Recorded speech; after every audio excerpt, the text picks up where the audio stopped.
Assalamualaikum warahmatullahi wabarakatuh. Perkenalkan, nama saya Nadia Min Rahmatika, NIM 43040180053. Di sini saya akan menjelaskan mengenai rancangan dan analisa jabatan pada manajer marketing.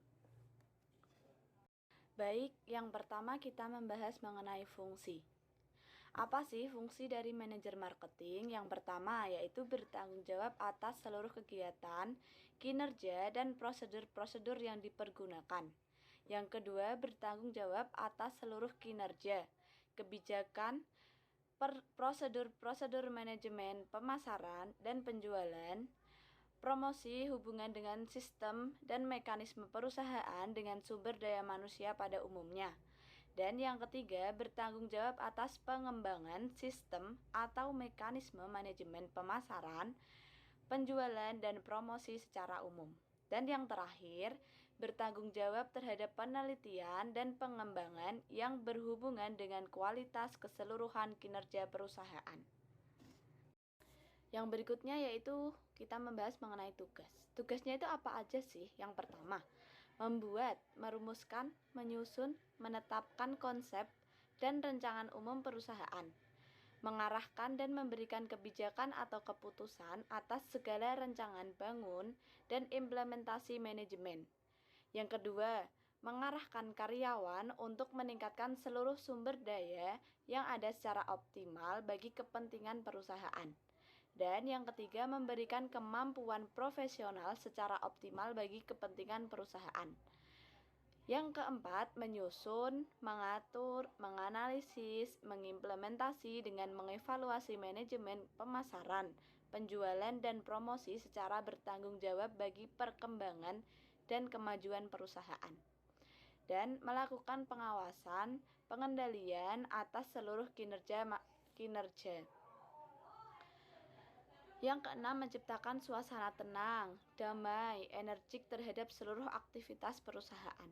Dan yang terakhir, jangan lupa mengarahkan seluruh karyawan untuk bekerja secara profesional dan efisien secara efektif. Kemudian kita membahas mengenai wewenang. Wewenang yang dapat dilakukan oleh seorang manajer marketing sebagai berikut. Yang pertama,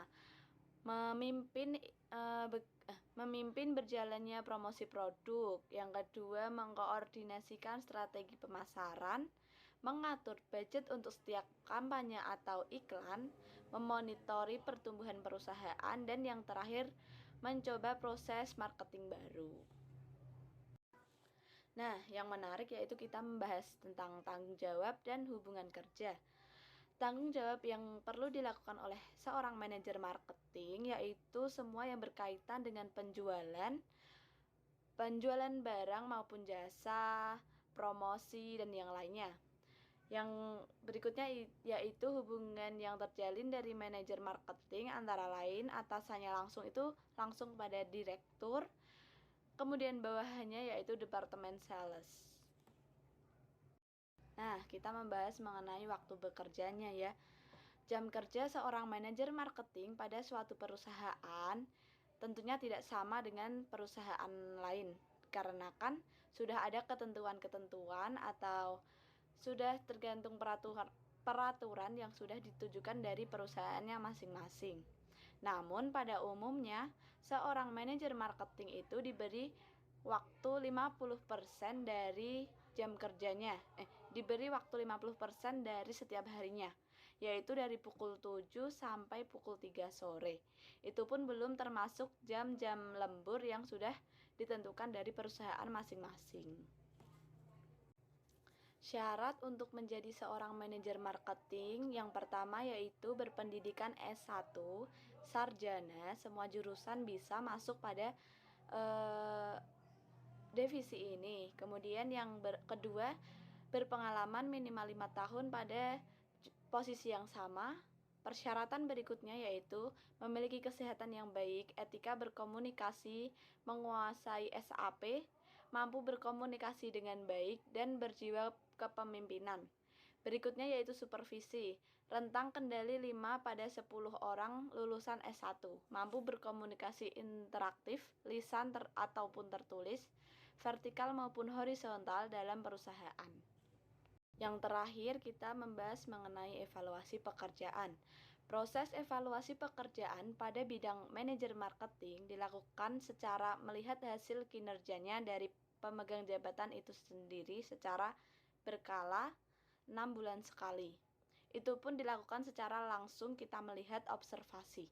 Evaluasi ini menggunakan metode Graphic Rating Scale yang mengacu pada kompetensi dan hasil kerja pemegang jabatan manajer marketing itu sendiri. Nah, itu saja yang dapat saya sampaikan. Kurang lebihnya mohon maaf. Terima kasih atas attention-nya. Wabillahi taufik wal hidayah. Wassalamualaikum warahmatullahi wabarakatuh.